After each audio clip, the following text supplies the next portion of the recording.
आगम में बहुत सुंदर बात लिखी है कि जिसमें कारण कार्य व्यवस्था को समझा है, जिसने कारण कार्य व्यवस्था को समझा है वही जीव सत्य को स्वीकार पाएगा, वही जीव सत्य को सुन पाएगा और वही जीव सत्य को प्राप्त कर पाएगा। कारण कार्य व्यवस्था, हर क्रिया के पीछे कारण है और हर कारण को एक क्रिया के रूप में देखा जा सकता है। आपने रोटी खाई है, रोटी बनाई है, तो रोटी बनाना फल, रोटी को बनाना क्रिया, और रोटी के लिए जो आटा चाहिए वो कारण। और अब आटे को देखेंगे तो गेहूं कारण है और आटा कार्य है। हर कार्य के पीछे कारण है और हर कारण की क्रिया है। इस बात को जो जीव समझ लेगा वो सच तक पहुंचने में उसको देर नहीं लगेगी, सच तक पहुंचने में उसको देर नहीं लगेगी।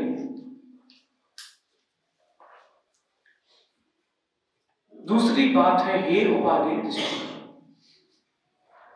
जिसने हे को हे जाना है और उपादेय को उपादेय जाना है, वही जीव परम उपादेय तक पहुंच सकता है और कोई नहीं पहुंच सकता। जैसे तत्व कितने हैं? 7। विषय ध्यान रखना, विषय चल रहा है कि भाग्य सब कुछ बदल सकता है। विषय क्या था अपना? विषय अपना ये चल रहा था कि भाग्य सब कुछ बदल सकता है। अपन विषय की चर्चा करेंगे, लेकिन भूमिका समझ। तत्व कितने होते हैं? 7। चलिए, जीव अजीव हे, ठीक है ना? मतलब जीव ग्रहण करने योग्य और अजीव त्यागने। अजीव। फिर अपन अब उपादेय को देखते हैं। उपादेय कितने हैं? 5। अब इन 5 में से देखना, इसमें से भी देखते जो है वो छोड़ते जाओ। जैसे थाली में आपने थाली दिखाई और 5 सब्जियां हैं, तो महाराज जी ने ले ली 2, क्योंकि 2 में भी काम चल जाएगा। 3 छोड़ दी। उपादेय में भी उपादेय, तो इसमें जीव, आश्रव, जीव, संवर, निर्जरा, मोक्ष और पुण्य। तो अपन को तो जीव को मोक्ष जाना है, या निर्जरा, संवर और पुण्य से क्या करना, इसको छोड़ देते हैं। जीव को कहां जाना है?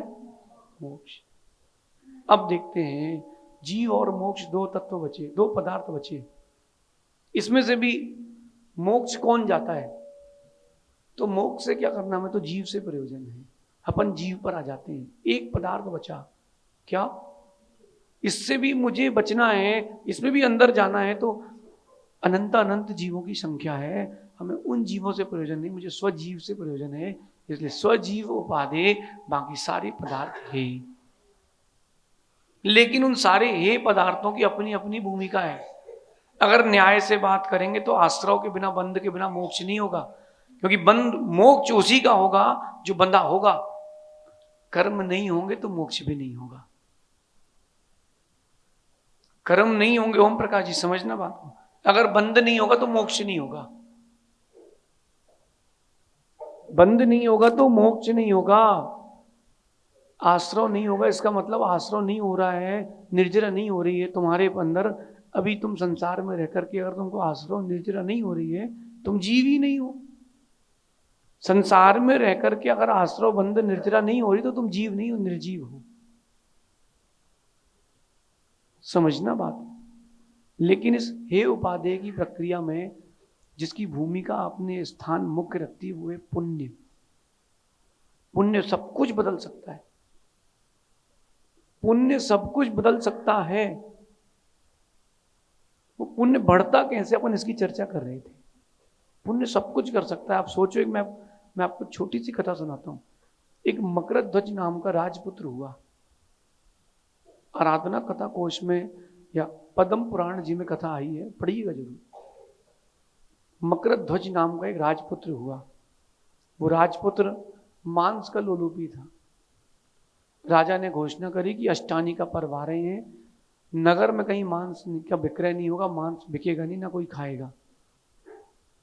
ठीक है, घोषणा हो गई, अब कहीं मांस ना मिले। उसको तो तलब थी, उसको लोलुपता थी, किसकी? मांस की। राजा के गौशाला से उसने एक भैंसा मंगाया और उसका एक पैर काट के खा लिया। अकेला नहीं था, 3 लोग और थे। मंत्री का पुत्र था, श्रेष्ठी का पुत्र था। अब राजा को पता नहीं अभी कि उन्होंने सोचा कि अब 8 दिन है, 8 दिन में ये पूरा जो भैंस है पूरा काट के अपन खा लेंगे। पैर काटा, उनको लगा मर जाएगा। वो घसीटते घसीटते तड़पते तड़पते राजमहल तक पहुंच गया। राजा ने संबोधन दिया और उसकी समाधि हो। अब राजा के मन में विकल्प था कि किसने मारा है। राजा ने घोषणा करी कोतवालों से, अगर 7 दिन के अंदर मालूम नहीं चला तो तुमको फांसी हो जाएगी। पता किया गया और कहीं ना कहीं कुछ ना कुछ तो मालूम चल जाता है। एक किसान वृक्ष के ऊपर बैठे फल तोड़ रहा था उद्यान में, उसने सब देखा था। धीरे से उसने अपनी पत्नी से कहा और कहा किसी से बोलना नहीं, महिलाओं के पेट में बात गई है तो बाहर जरूर जाएगी। उसने अपनी सहेली को बताया और धीरे धीरे कोतवाल की पत्नी तक पहुंच गया। कोतवाल की पत्नी ने कोतवाल को बताया और राजा को ये बात मालूम चल गई। राजा ने तीनों को फांसी दे दी, फांसी की सजा। अब मंत्री का बेटा साथ में था, उसने कहा तुम लोग भाग जाओ यहां से। कथा क्यों सुन रहे हैं? पुण्य पाप की महिमा है ना। भाग जाओ यहां से, भाग जाओ, तुमको फांसी हो जाएगी। क्या करें? बोले जैन मुनि के पास चले जाओ, बच जाओगे। वो लोग मुनिराज के पास गए, उन्होंने अपनी बात रखी, प्रायश्चित लिया और मुनिराज ने कहा कि सारे पापों का प्रायश्चित मुनि दीक्षा है, तुम मुनि दीक्षा ले लो, तुम शुद्ध हो जाओगे। मरता क्या नहीं करता, उन्होंने मुनि दीक्षा ले ली। किस भाव से? कि फांसी ना हो जाए। वो जो मकरध्वज नाम का राजपुत्र था उसको 21वें दिन केवल ज्ञान हो गया। कौन से दिन? दीक्षा ली थी बचने के लिए, लेकिन भवितव्यता उसको कहां ले गई, उसका पुण्य उसको कहां ले गया। मुनिराज के पास चलो, साधना करी, प्रायश्चित लिया, स्व में लीन हुए, केवल ज्ञान। अगर पुण्य नहीं होता तो मुनिराज के पास नहीं जा पाते। कई बार ऐसा होता है कि महाराज नगर में हो फिर भी आप दर्शन करने नहीं आ पाते, कोई ना कोई अड़चन आ जाती है। आप लोगों को तो आ ही जाती है, पुरुषों को भी अड़चन आ जाती है, जा ही नहीं पा रहे, पास के पास में नहीं जा पा रहे। अभी हम कोटा रहेंगे और कोटा ज्यादा दूर नहीं, 40 किलोमीटर है, इतनी ही ना, 50 किलोमीटर। आप लोग चाहो तो आ सकते हो। कई बार ऐसा भी हो जाएगा आप कोटा आओगे और हमसे ना मिल पाओगे। ये पुण्य पाप की महिमा है। मोक्ष जाने के लिए पुण्य सब कुछ तो नहीं, लेकिन कुछ तो है, क्योंकि उत्तम सैनन पुण्य से मिलेगी। पंचेंद्री संगीपना पुण्य से मिलेगा। छाया सम्यक दर्शन पापी को नहीं होता, पुण्यात्मा को होता है। बात समझ में आ रही ना आपको? इसलिए जीवन में पुण्य की अपनी भूमिका है। सफल होने के लिए, व्रताचरण के लिए, लाभ के लिए, अलाभ से बचने के लिए, जिन दर्शन के लिए, प्रभावना के लिए पुण्य की आवश्यकता है। और प्रभु भक्ति और गुरु सेवा का पुण्य, उससे जो पुण्य मिलता है उसका कोई तोड़ ही नहीं। आगे की बात करें तो कुंदकुंद स्वामी ने कहा है पंचास्तिकाय में, चित्तम्मी नत्ति कलुषम पुण्यम जीवस्य आस्वदी। ये कुंदकुंद स्वामी की चर्चा कर रहा हूं मैं। पंचास्तिकाय में आश्रव अधिकार में उन्होंने लिखा है, चित्तम्मी नत्ति कलुषम पुण्यम जीवस्य आस्वदी। चित्त में कलुषता ना हो, चित्त में मध्यस्थता हो, शांति हो, शाम भाव हो, तो देखना आपके जीवन में पुण्य की वृद्धि होगी। एक जीव ऐसा भी देखा हमने, 12 महीने सुबह 5 बजे मंदिर आ जाता हो और अंतिम समय उसका बिगड़ गया, अंतिम समय उसका बिगड़ गया, रोग हो गया, हॉस्पिटल में नली लगे लगे चला गया। उसने पूरा जीवन पर्यंत धर्म किया। वहीं एक और जीव देखा, उसने जीवन में कुछ नहीं किया, सप्त व्यसन किए, गुटखा खाया, अंजन चोर जैसा, और आखिरी में निरंजन हो गया। आखिरी में कैसे हो गया? पुण्य चाहिए। बढ़ जाते हैं जी, पुण्य चाहिए। हमें सुन रहे नहीं, क्या चाहिए? इसलिए पुण्य तो है, पुण्य तो है, छोड़ने योग्य है, संसार में बांधता है, लेकिन ध्यान रखना सर्वथा है नहीं, सर्वथा है नहीं है, क्योंकि पुण्य से सारे काम बनते हैं। अच्छा, जो बोले कि पुण्य है तो पुण्य की सत्ता में ही बोल पाएगा, पाप की सत्ता में नहीं बोल पाएगा। पाप का उदय आएगा तो बोल नहीं पाएगा। मानना आपको उच्च कुल मिला है तो पुण्य से मिला है। पुण्य प्रकृति है कि पाप प्रकृति? उच्च कुल। जम्बू जी, पुण्य जो है, जो आपको उच्च कुल मिला है, ये जिन दर्शन करने की योग्यता है, आप अभिषेक पूजन कर रहे हो, उच्च कुल मिला है, उच्च गोत्र मिला है, ये पुण्य से मिला कि पाप से? पुण्य प्रकृति है कि पाप प्रकृति? सोचो आप, ऐसे भी जीव हैं जो नीच कुल में जन्मे हैं, लेकिन भावना उनकी भी भगवान की आराधना की। हमको तो सब मिलते हैं। विचारणीय विषय है। पुण्य है तो है, लेकिन सर्वथा नहीं है। और पुण्य को बढ़ाना है, पुण्य को प्राप्त करना है, सर्वश्रेष्ठ उपाय चित्तम में नत्ति कलुषम, चित्त में कलुषता ना हो, संक्लेशता ना हो, शांति बनी रहे। जरूरी नहीं कि हर वक्त हर समय आपके अनुकूल सारी चीजें हो, नहीं हो तो भी कोई बात नहीं। अगर चित्त में कलुषता नहीं है, हर वक्त आपके मन की चीज नहीं है, चित्त में कलुषता मत लाना। जरूरी नहीं है कि हर चीज हमारे मन की ही हो। एक व्यक्ति ने सोचा कि भगवान, ये गर्मी क्यों होती है? अगर मैं भगवान होता तो गर्मी करते ही नहीं। बाढ़ क्यों आती है, पानी क्यों बहता है? भगवान को ध्यान रखते ही नहीं है। उसने मन में बना लिया भगवान एक दिन प्रकट हो गए, उससे बोल दिए, बोल तेरी क्या अच्छा? बोले 1 साल के लिए मैं भगवान बनूं, मैं गर्मी करूंगा ही नहीं। उसने गर्मी नहीं करी, फसल ही नहीं हुई, पानी नहीं गिरा, सूखा हो गया। जब तक पानी एवेपोरेट नहीं होगा तब तक बरसात भी, जब तक ताप नहीं आएगा तब तक पानी बरसेगा भी नहीं। फसलें नहीं हुई, त्राहीमाम सूखा हो गया। परमात्मा बोले हो गया तेरा काम, बेटा वापस इंसान बन। प्रकृति की हर चीज आवश्यक है, प्रकृति में हर चीज आवश्यक है। आप देखो प्रकृति को, इसलिए उस प्रकृति में पुण्य की भी महिमा है। और जितना आप शांत रहोगे, प्रसन्न रहोगे, उतना अधिक पुण्य बढ़ेगा। भोग भूमिया जीव स्वर्ग कैसे जाता है? निगोद से जीव 2 इंद्रिय पर्याय को कैसे प्राप्त करता है, कोई बताएगा? इसके पीछे का सिद्धांत क्या है सुधो सागर जी? निगोद से निकल रहा है 1 इंद्रिय जीव, 2 इंद्रिय बन रहा है, उसके पीछे कारण क्या है? बोलो अप्रमित सागर जी। बस, भोग भूमि अजीव स्वर्ग क्यों जा रहा है? नियम से मर के स्वर्ग जाएगा। मिथ्या दृष्टि होगा तो भवनत्रक में, सम्यक दृष्टि होगा तो वही मानिक में। कैसे? उसके चित्त में कलुषता नहीं है, मंद कसा है। आज पड़ोसी आपका घर तोड़ करके नया बना ले, आपका पड़ोसी खुद का घर तोड़ के नया बना ले ना, आपको संकलिष्टता हो जाती, चलो भैया अपन भी बना लो एक, कुछ नहीं तो बाहर से तो अच्छा दिखनी चाहिए। नहीं, बिल्कुल नहीं। चित्त में कलुषता नहीं होना चाहिए, चित्त में कलुषता नहीं होना चाहिए, चित्त में मधुरता होना चाहिए, शांति होना चाहिए। और अगर आपके निमित्त से किसी के चित्त में कलुषता आ रही है, तुम चेतन हो, तुमको पाप का बंध होगा, अचेतन नहीं हो।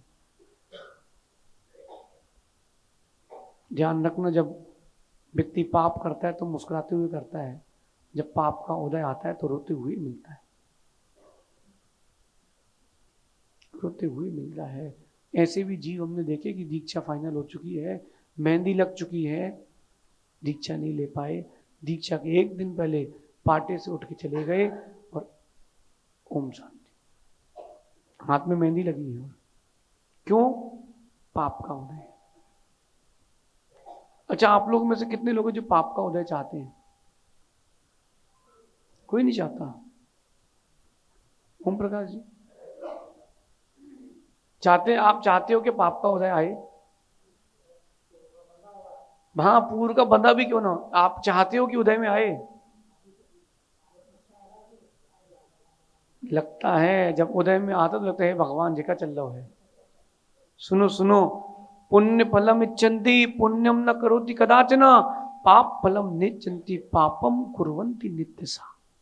संसारी जीव की दशा है, पुण्य के फल की इच्छा करता है और फुल पुण्य का करना ही नहीं है। पुण्य फलम इच्छन्ति, पुण्य के फल की इच्छा करता है लेकिन पुण्य कभी नहीं करता। और पाप फलम नेच्छन्ति, पाप का फल नहीं चाहता। और पापम कुर्वन्ति नित्यसा, निरंतर पाप कर रहा है। कैसे काम चलेगा?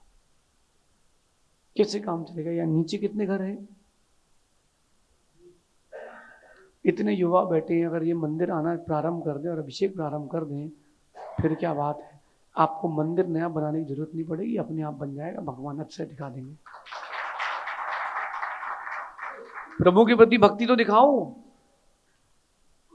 ये सारे युवा सोचते हैं कि हम हर दिन लाख रुपए कमा लें, हर दिन लाखों रुपए कमा लें, अच्छी जगह शादी हो जाए, बढ़िया दहेज में ऑडी मिल जाए। सुनना, हाँ, पुण्य फलम इच्छन्ति, पुण्य के फल की इच्छा कर रहे हैं। पुण्यम न करोति कदाचन, और पुण्य करना नहीं चाहता। समझो, भगवान की आराधना करोगे, पूजन अभिषेक करोगे, ये पुण्य के आश्रय का हेतु और एक क्रम से परंपरा से आपको मोक्ष दिलाएगा। स्वाध्याय करने से पाप का बंद होता कि पुण्य का? बोलो शुद्ध सागर जी। पाप का। स्वाध्याय करने से क्या होता है? कई लोग कहते हैं पुण्य जड़ की क्रिया है। बिल्कुल सही बात है। अगर पुण्य जड़ की क्रिया है, व्रताचरण जड़ की क्रिया है, पूजन अभिषेक जड़ की क्रिया है, तो स्वाध्याय भी जड़ की क्रिया है। चेतन की क्रिया तो एक ही है, आत्म ध्यान। सबकी अपनी अपनी भूमिका है।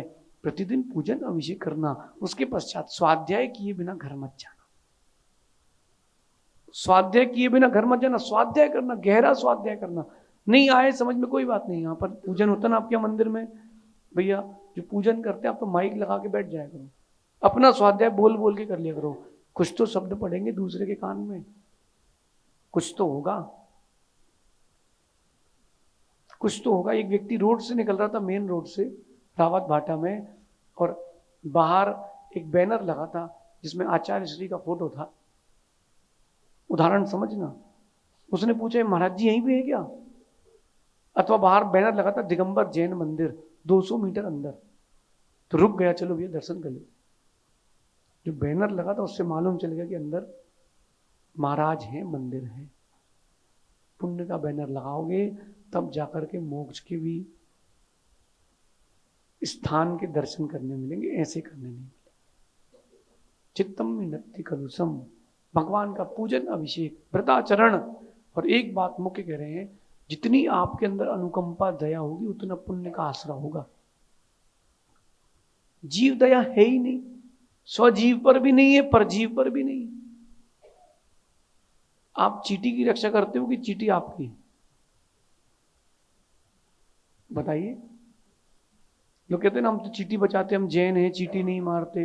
हाँ, कुछ लोग ऐसे होते हैं कि पानी पिए छान छान और जीव मारे जान जान।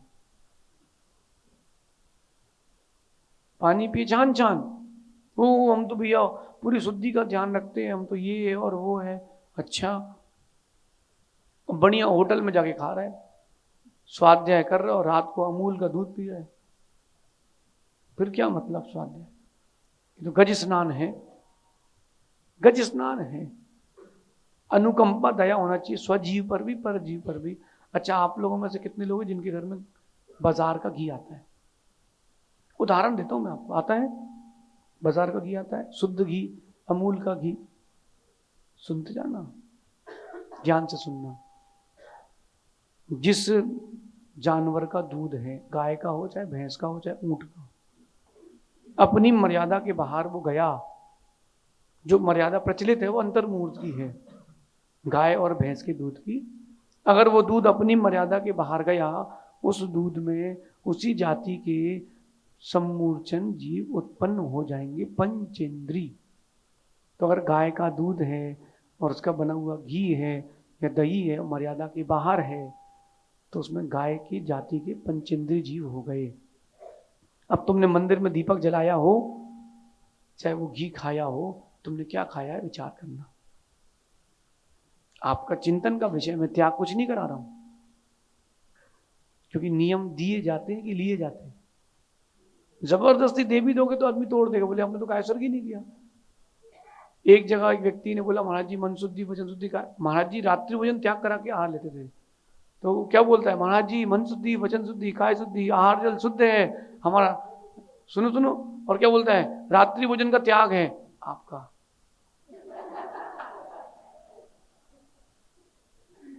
रात्रि भोजन का त्याग है आज का।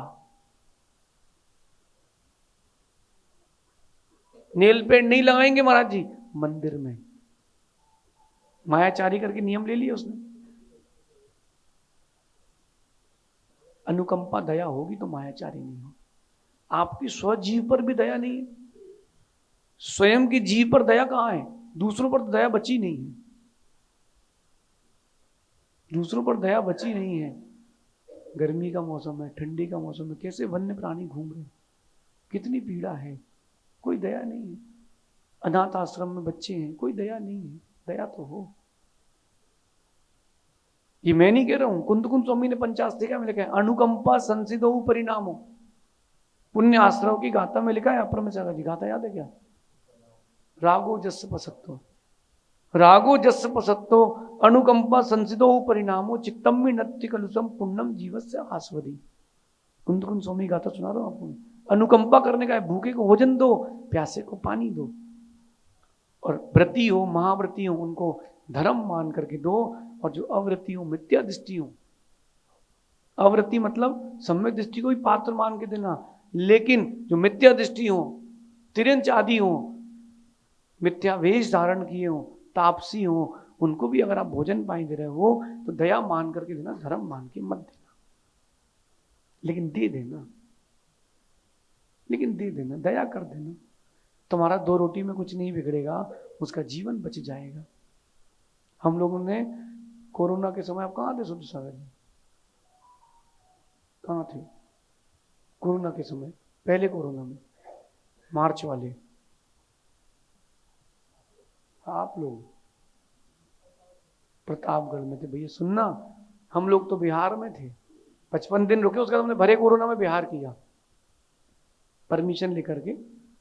रास्ते में जो साथ में चल रहे थे भैया लोग, इनके भोजन की व्यवस्था थी, जो साथ में भोजन बना रहे थे उन्होंने सबके लिए शुद्ध भोजन था, तो 7 लोगों का भोजन बना दिया गया। उस दिन 5 लोगों को भोजन करना था, 2 लोगों का भोजन ज्यादा हो गया। गर्मी का मौसम, और शाम को 6:30-7 बजे की बात थी। बाहर खड़े हुए वो लोग माइग्रेट कर रहे थे, साइकिल में, ऑटो में, दुनिया से जा रहे थे यहाँ। एक व्यक्ति से बोला, भैया भोजन करना है क्या? बोले हाँ भैया, 3 दिन से कुछ नहीं खाया, पानी पे ही जी रहा हूँ। उसने, जो साथ वाले थे, उसने भोजन दे दिया उनको। भोजन काय में दे? बोले पनी में दे दो आप। तो 3-4 पॉलिथीन उसकी जेब में रखी थी, उसने पॉलिथीन में भोजन रख लिया। चावल डालते डालते एक चावल का टुकड़ा इतना भात का नीचे गिर गया जमीन में, उसने उठा के दूसरी पनी में रख लिया। बोले भैया धो के खा लूंगा। बताओ आप क्या स्थिति हुई। जिसने भोजन दिया है उसने बहुत भोजन दिया ने उसको अभय दान दे दिया है। इसलिए अनुकंपा से भी पुण्य बढ़ता है, दया करना चाहिए। नीतिकार कहते हैं अगर आपके पास दया नहीं है तो तुम मानव नहीं हो। सुबह सुबह पत्नी मंदिर गई, आप भी मंदिर गए, मंदिर से आए हो और नाश्ता नहीं मिला टाइम पर, और आप गाली दे रहे हो, मार रहे हो पत्नी को। काहे की दया, काहे के जैन, तुम्हारा मंदिर जाना व्यर्थ है। आपका मंदिर जाना व्यर्थ है। दया के परिणाम नहीं है, अनुकंपा के भाव नहीं है, तुम्हारा धर्मात्मा बनना व्यर्थ है। क्योंकि दया, दम, त्याग और समाधि, ये तो 4 तो नींव है जिन शासन की। दयावान ही, क्या बोलते हैं परमेश्वर जी, कुंद कुंद स्वामी ने दया के लिए क्या है, क्या सूत्र दिया कुंद कुंद स्वामी ने अष्टभाव में? धम्मो दया विशुद्धो, धम्मो दया विशुद्धो। जो धर्म दया से विशुद्ध है वो ही धर्म है, जो दया से विशुद्ध है वो ही धर्म है। प्राणी मात्र के प्रति दया होना चाहिए, तो पुण्य का आश्रय होगा। और आगे कह रहे हैं मन वचन काय से, मतलब मन वचन काय और भोजन, इन चार की शुद्धि रखना पुण्य का आश्रय देखे जाए। जो शुद्ध भोजन करते हैं ना, मात्र शुद्ध भोजन, कोई भी नियम नहीं, हम कह रहे मिथ्या दृष्टि भी क्यों ना हो, उसकी भी सदगति हो जाएगी। शुद्ध भोजन करता होगा तो भी सदगति से मतलब ये तिर्यंच दुर्गतियों से बच जाएगा वो जी। क्यों? क्योंकि कम से कम भोजन की शुद्धि तो है। आज आप लोगों को चौका लगाना पड़ता है, चौका नहीं लगा पाते हो क्योंकि भोजन की शुद्धि नहीं है। जो व्रती है उसको तो करना क्या है, जो भोजन बनाया पड़गान करने खड़ा हो गया, आइए नमोस्तु पड़गान किया, आहार दिया, लेकिन चौका लगाते हो उसका मतलब तुम्हारे घर में शुद्ध भोजन नहीं बनता। शुद्ध भोजन बनता होता तो चौके लगते और घर घर लगते। चतुर्थ काल में भोजन की व्यवस्था शुद्ध थी। जम्बू जी सुन रहे क्या? शुद्ध भोजन बनता था, शुद्ध भोजन मिलता था। और अब कुछ भी नहीं भैया, बोल रहे भैया अब जो मिलेगा महाराज जी हम तो वही खाएंगे। आपको पता है कि आपको रोटी मर्यादा की खिलाई जा रही है अमर्यादा की? पूछ रहा हूं, पता है क्या? नहीं पता। आपने तो दूध समय पे लाके दे दिया, समय पर पकाया गया कि नहीं, पता है कि नहीं? माँ इसमें आपको पुण्य का आश्रय मिल सकता है। शुद्ध मसाले हो, शुद्ध नमक हो, शुद्ध चीजें हो, कम चीजें हो लेकिन शुद्ध हो। साधु भगवान भी आपके नगर में आए तो 25 थाली बनाने की दिखाने की कोई जरूरत नहीं है। जो शुद्ध बनाया वो दिखाओ और चलाओ। 12 महीने चौका लगाओ ना। मन वचन काय और भोजन की जो शुद्धता है, जिसके पास ये शुद्धता है उसके पास पुण्य का भंडार है। पुण्य का भंडार है उसके पास विशाल भाई। पुण्य कमाने के बहुत सारे द्वार हैं। आपके यहाँ डैम है ना, तो पानी निकलने कितने द्वार हैं? 17 दिखते हैं, 4 दिखते नहीं लेकिन हैं। इमरजेंसी में वही काम करेंगे। तो आपके पास 17 और 4 21 गेट है। क्या पानी बाहर, पानी उस तरफ से इस तरफ प्राप्त करने के लिए बांध में द्वार है। आत्मा में भी पुण्य प्राप्त करने के लिए बहुत सारे द्वार हैं। खोजो और खोलो, खोजो और, अध्यक्ष जी सुन रहे कि नहीं? खोजो और खोलो। ऐसे काम नहीं चलेगा कि अपन जैसे आए हो वैसे चले जाओ, तो क्या मतलब? हम तो कह रहे जैसे आए हो वैसे चले जाओ तो भी ठीक है। कैसे आए थे? कैसे आए थे? दिगंबर। और हमारे साथ चले चलो दिगंबर। हम तो कह ही रहे रावत भाटा से कोई तो तैयार हो। हम तो कह ही रहे जैसे आए थे वैसे ही चले गए, तो फिर तो क्या आनंद है। सुनो ओ भाई, जितने लोग बैठे, कोई बोले अगर मुनि बन जाओ, बोलना हम नहीं बनेंगे, ऐसा कभी मत बोलना। ऐसा बोला और निदान बन गए तो कभी बन नहीं पाओगे। कोई बोले मुनि बन जाओ, बोले अभी हम कमजोर हैं, अपना बल बढ़ाएंगे और पुरुषार्थ करके अंतिम समय समाधि जरूर करेंगे। ऐसा बोलो, तो बोलोगे तब तो हो पाएगा।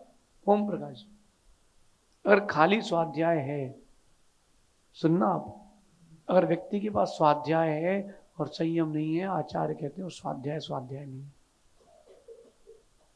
मैं आपको आगम का शब्द देता हूं, सुनाओ शुद्ध सागर जी, आपको हमने पढ़ाया था, ये पढ़ाया था हमने कातंत्र में आपको। क्या है बताओ? याद है किसी को? शेष सागर जी, अपरमित सागर, संयमाए, हाँ अब याद आ गया आपको। संयमाय श्रुतम दत्ते नरो धर्माय संयमम। श्रुत को धारण करते हैं जीव संयम के लिए। हर कार्य का प्रयोजन है। आप हमारे को प्रवचन करा रहे हो इसलिए थोड़ा ना करा रहे हो कि आप खाली बैठे टाइम पास कर लो महाराज जी आप भी। नहीं, आप हमको धर्मोपदेश दो, हम धर्म ध्यान करेंगे। हम धर्म ध्यान करेंगे, अब विचार कर लेना आप लोग। अगर स्वाध्याय है और संयम नहीं है तो स्वाध्याय अभी खाली है। कोई बोले तू मुनि बन जा भाई, विशाल, मना नहीं करना। क्या बोलना, आपकी बात ठीक है, अभी मैं मनोबल से पूरा नहीं हो पाया हूं, प्रयास करूंगा, अंतिम समय तक तो जरूर मुनि बन जाऊं। ऐसा बोलो, तो जब तुम बोलोगे तो प्रकृति तुम्हारा साथ देगी। आप मना ही कर देते हो, आपसे कोई बोले हरिका बन जाओ तो आप क्या बोलोगे? अभी हमारे बच्चे हैं, परिवार है, हमसे नहीं हो पाएगा। नहीं, मना नहीं करना, मैं तो नहीं बनूंगा, ऐसा कभी बोलना नहीं। आपकी बात का विचार करेंगे, हम जरूर प्रयास करेंगे, भले ही आप एक भी प्रयास करो तो भी चलेगा। एक आप जैसे ऊपर मंदिर दर्शन करने जाना हो और रोज 10 कदम चलो, बस रोज 1 कदम चलो, बस दिशा सही होना चाहिए, पहुंचोगे कि नहीं? बस आज भावना भाओगे तब श्रावक से श्रमण बन पाओगे। भावना तो भाव, पुण्य को बढ़ाओ। भोजन शुद्धि से पुण्य बढ़ता है। जिसकी भोजन की शुद्धि नहीं है उसके परिणामों की विशुद्धि बनती ही नहीं है। एक व्यक्ति आया हमारे पास, बोले मैंने तो शादी नहीं करी, मैं तो ब्रह्मचारी हूं। अच्छा, मैंने पूछा आप खाते क्या हो? बोले सी फूड, केकड़े, झींगा मछली। मैंने कहा तू किस बात का ब्रह्मचारी है, भ्रमणचारी है? केवल शादी नहीं करना ये ब्रह्मचर्य थोड़ा है।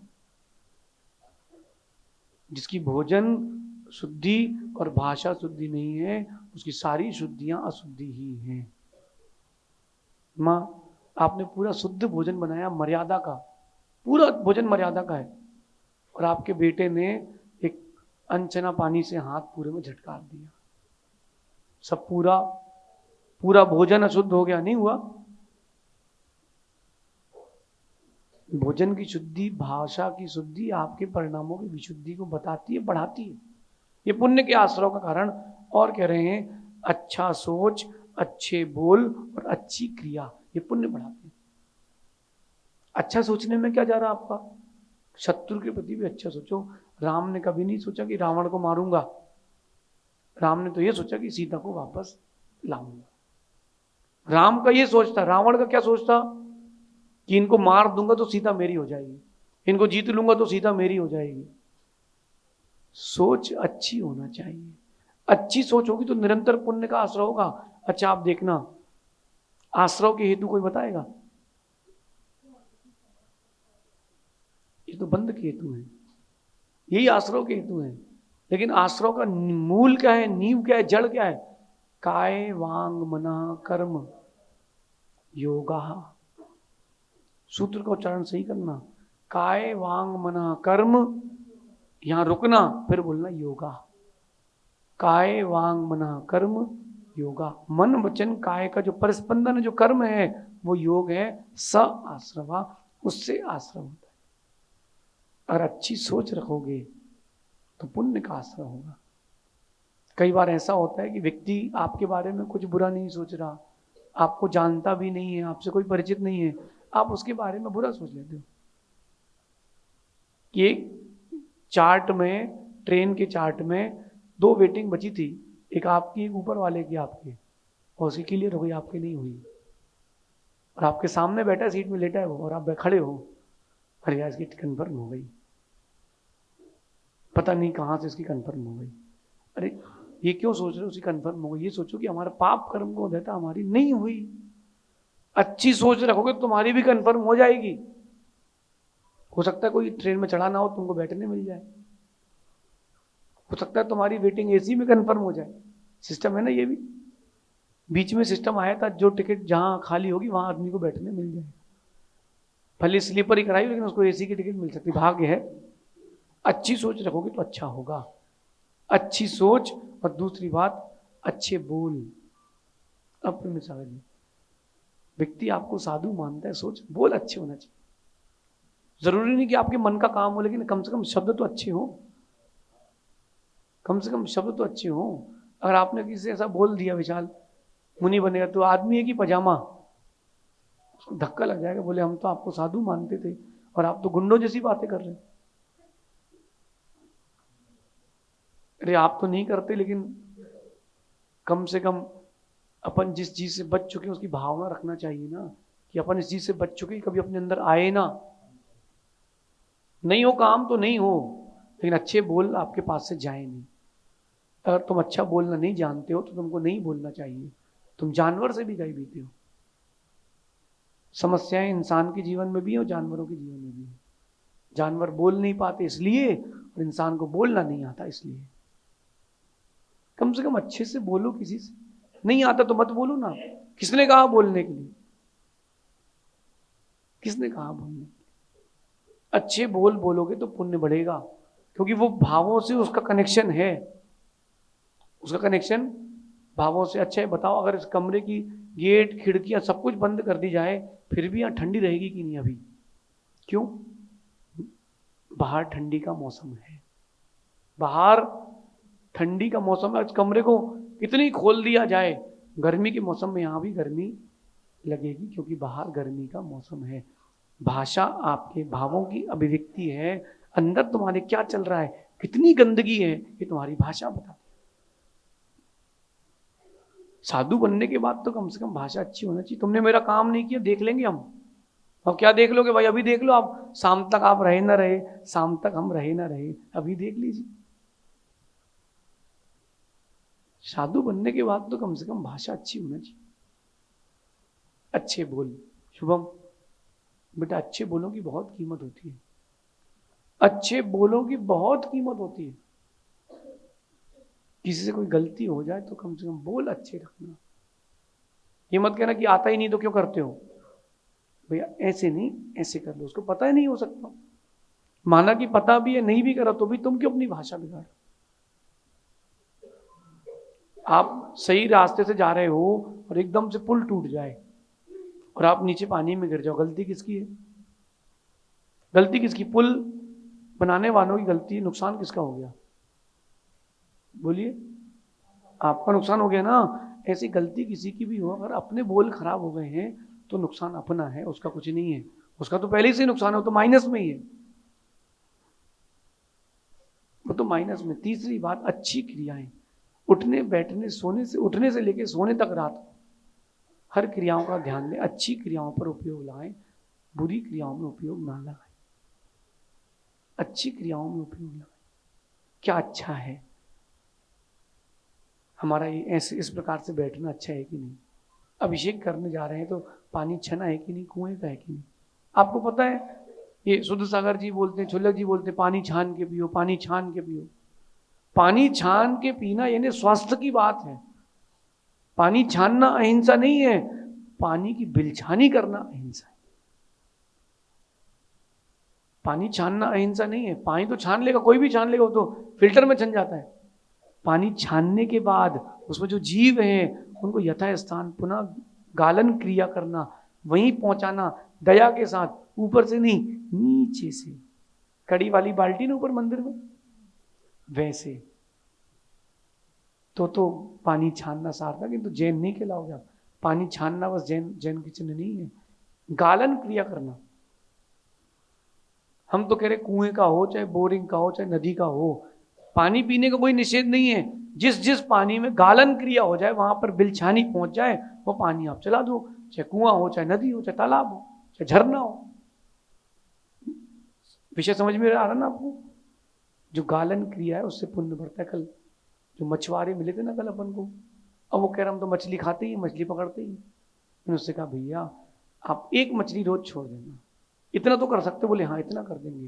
बोले हमारी अगर नौकरी लग जाएगी तो मैं मछली मारूंगा ही नहीं।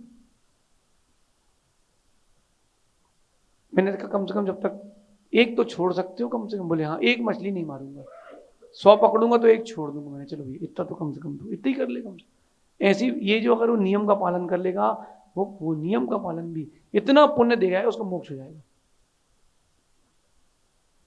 और अगर आपसे कोई नियम लेते नहीं बन रहा, समझ लेना दुर्गति का बंद हो गया है।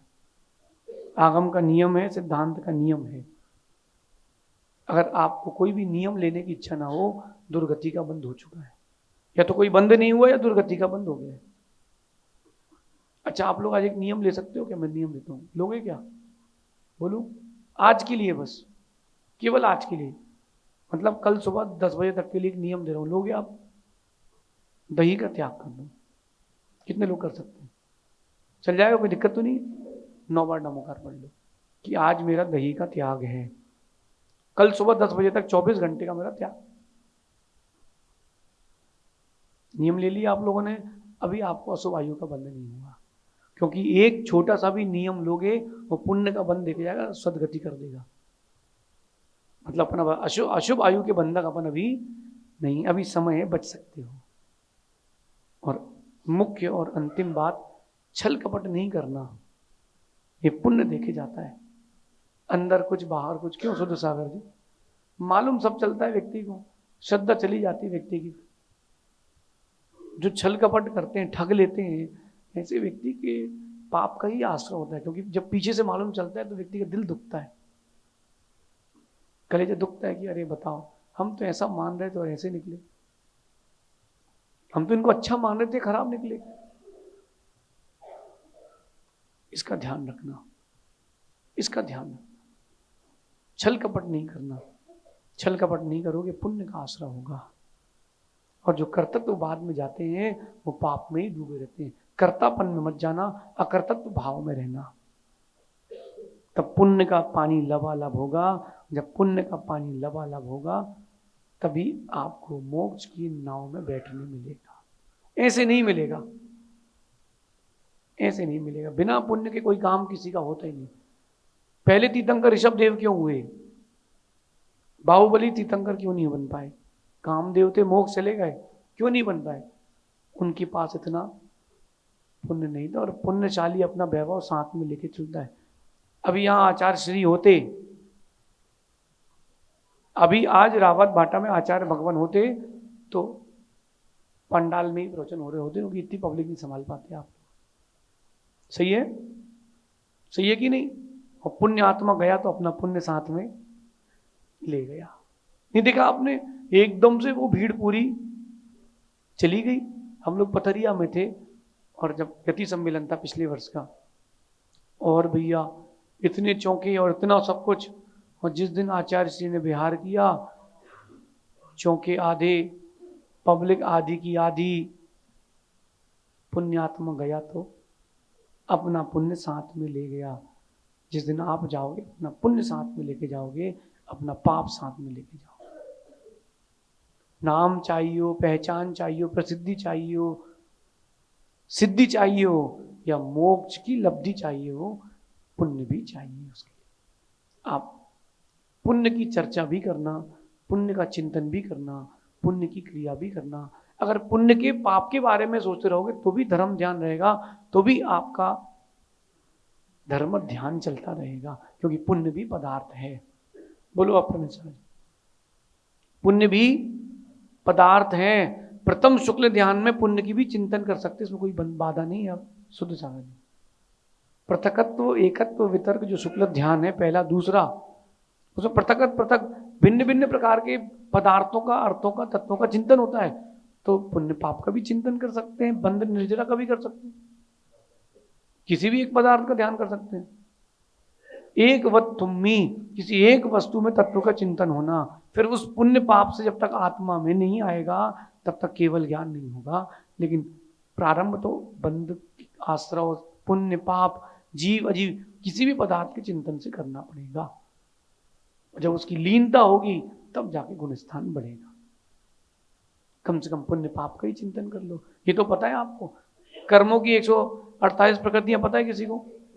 गिना सकते हैं आप लोग? पूरी नहीं पता, इतना बड़ा याद नहीं, तो कम से कम पुण्य पाप का ही चिंतन कर लो। मेरी इस क्रिया से पुण्य है कि नहीं, मेरी इस क्रिया से पाप है कि नहीं, समझ लो। अगर कोई गुटखा खा रहा हो तो सोच लेना, गुटखा खाने से मुझे पुण्य मिल रहा है कि पाप। कोई होटल में भोजन कर रहा हो बढ़िया, हाँ तोड़ लिया हो, हाथ में आलू की सब्जी हो, बस एक बार सोच लेना मैं पुण्य कर रहा हूँ कि पाप। खाने के लिए मना नहीं कर रहे हम, बस आप एक बार सोच लेना मैं पाप कर रहा हूँ, खा लेना। किसी को छल कपट करके, मायाचारी करके ठग रहे हो, एक बार सोच लेना कि मैं गलत कर रहा हूँ, सही नहीं कर रहा हूँ। तो मैं करना हो करते रहना, लेकिन मैं जरूर सोचना कि मैं गलत कर रहा हूँ। ऐसा चिंतन आपको सब कुछ दिलाएगा, क्योंकि भाग्य सब कुछ दिला सकता है। भाग्य देखो, शुभम शुभम, ये जितने युवा दिख रहे हैं ना बेटा, ये सब इंस्टाग्राम फैन है। नहीं, गलत तो नहीं कह रहा हूं मैं, बोलो ना। सही कह रहा हूं। हम तो वही हैं जो जिसने 2011 में दीक्षा ली थी। हम तो वही हैं जो 2015 में भीलवाड़ा आए थे। हम तो वही हैं जो 2018 में गोमटेश्वर में थे। अब प्रमेश सागर जी अपन वही हैं। आचार्य श्री भी वही थे जिन्होंने 91 में दीक्षा ली थी। उस समय कौन जानता था? सब पुण्य की महिमा है, सारी पुण्य की महिमा है, पुण्य का खेला है, इसीलिए मेला है। जिस दिन पुण्य खत्म होगा सब कुछ खत्म होगा, कोई नहीं पूछेगा। रावण को उसके भाई ने पूछना बंद कर दिया, फिर आप कौन हो, हम कौन हैं। तीर्थंकर भगवान का पुण्य जब क्षीण होता है तब उनका योग निरोध होता है। तब तक समोचरण जाता नहीं जब तक पुण्य क्षीण ना हो। पुण्य क्षीण हुआ फिर योग निरोध होता है, फिर समोचरण की विभूति नहीं मिलती, फिर सीधा मोक्ष मिलता है।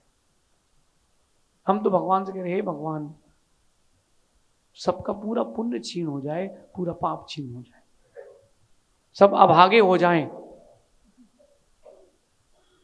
पहले पाप खत्म हो जाए, फिर पुण्य खत्म हो जाए, फिर अपन अभागे सिद्ध हो जाएं। कोई भगवान का कोई भाग्य नहीं होता। कोई आपसे कह दे कि निकम्मे हो, तुम लड़ने पहुंचाओ, कैसे बोल रहा है, और सिद्धांत कह रहा है कि हे भगवान आप निकम्मे हो, निकम्मा निष्कर्मा। निकम्मे हो जाओ। कितने लोगों को निकम्मे होना है? हाँ, अभी कोई बोल दे बाहर के निकम्मे हो तुम, तो लड़ पड़ोगे उससे। कैसे बोल रहा है, मैं निकम्मा हूं, मुझे निकम्मा समझ रहा है क्या? निकम्मे होना है तो कुछ तो करना पड़ेगा। मैंने एक बात लिखी थी, बहुत गहरी है, आपको बोल देता हूं, उसका चिंतन करना। शुद्ध सागर जी, छुल्लक जी, आज आपको बहुत कुछ करना है ताकि कल कुछ करना ना पड़े। इस पर चिंतन करना। व्यापारी भी चिंतन करे इस बारे में, और साधु भी चिंतन करे। अगर कोई पढ़ने वाला बच्चा हो वो भी इस पर चिंतन करे कि आज तुम्हें बहुत कुछ करना है ताकि कल तुम्हें कुछ करना ना पड़े। कल कुछ करना ना पड़े इसलिए बहुत कुछ करना है। साधना भी करना है, धर्म ध्यान भी करना है, आत्म ध्यान भी करना है। कल कुछ ना करना पड़े इसलिए आज तुम्हें बहुत कुछ करना है। इस पर चिंतन करना। यद्यपि आप आध्यात्म में जाओगे तो आध्यात्म बोलेगा जो करता रहेगा उसका मोक्ष कभी नहीं होगा। लेकिन अगर नहीं करेगा तो भी मोक्ष नहीं होगा। मोक्ष जब ही होगा, तभी होगा जब आप हाथों पर हाथ रख करके आत्मा में लीन होगे, मन वचन काय की पूर्ण एकाग्रता होगी। लेकिन वहां तक पहुंचने के लिए कुछ तो करना पड़ेगा। एक रोटी बनाने में कितनी देर लगती है? बात समाप्त करते हैं। हाँ, कितने मिनट? थोड़ी बढ़ा लो, 6 महीने लगते नहीं। पहले गेहूं को भूमि में बीजारोपण करते हैं, फिर वहां से बीज उगता है, फिर फसल होती है, फिर कट करके घर पे आती है, घी सुखाते हो। क्या महिमा है। पहले बीज में पानी डाल तो गीला करते हैं, फिर खेत में सुखाते हैं, फिर घर पे लाते हैं, गीला करते हैं, फिर धूप में सुखाते हैं, फिर गर्मी में पीस देते हैं, फिर पानी डालते हैं, गीला करते हैं, फिर सुखाते हैं। गीला सूखा तब जाके बनती है। 6 महीने लगते हैं एक रोटी को बनने में, और रोटी बन रही 6 महीने में। गुटकने में 2 सेकंड गई अंदर। यहाँ पंचकर्म को कुछ मीठा वगैरह बना था? क्या था? कोई एक आध बता दो जरा मुझे। जलेबी थी, घेवर था। बताओ घेवर बनाने में कितना रिस्क, कितनी देर तक बनाया उस आदमी ने, और खाने में रखा नहीं कि गया, रखा नहीं कि गया। खाने में कितनी देर लगी? बहुत कम समय, और बनाने में बहुत अधिक समय। यही सिद्धांत है। मोक्ष का पुरुषार्थ करने में बहुत समय लगता है, मोक्ष जाने में समय नहीं लगता है। मोक्ष जाने में समय, लेकिन मोक्ष जाने के लिए पुरुषार्थ करना पड़ता है। इसलिए आज आपको बहुत कुछ करना है ताकि कल आपको कुछ भी ना करना पड़े। ऐसा चिंतन, ऐसा विचार अपने अंदर लाना। शेषपन फिर आगे कभी आएंगे, फिर विचार करेंगे। यहां तो रुक गए तो मन ही लग गया। अब प्रमेश सागर जी कह रहे थे कहीं रुक जाओ तो फिर जाने की इच्छा ही नहीं हो रही, समझना। लेकिन तो नदी का पानी है, बांध बनाएंगे तो बदबू आएगी, बहता रहेगा तो मधुर रहेगा। आप सभी इसी प्रकार साधुओं की सेवा करें, अनुष्ठान कराएं। और एक बात ध्यान रखना, साधुओं में कभी भेदभाव नहीं करना। जिनको गुरु बनाया वो अच्छी बात है, उनको ही गुरु मानना, लेकिन नगर में कोई साधु आ जाए भेदभाव नहीं करना कि ये फलाना पंथी है, कि फलाने गुरु के शिष्य हैं। नहीं, तुम तो साधु का वेश देखो, आनंद लूटो। आप नहीं देखते कि बैंक कहाँ इन्वेस्टमेंट कर रहा है, आप तो बैंक को इन्वेस्टमेंट करके अपना इनकम लेते हो। साधु की सेवा करो, और साधुओं की सेवा ही आपका मुख्य कर्तव्य है। बिन पैंदी के लोटे बन के रहना, जो साधु आ जाए वहीं लुढ़क जाना। हम आ गए, हमारी सेवा करो, शुद्ध सागर जी आए हैं, उनकी सेवा करो, हमारे जाने के बाद कोई और आए, ऐसी ही सेवा करते रहना।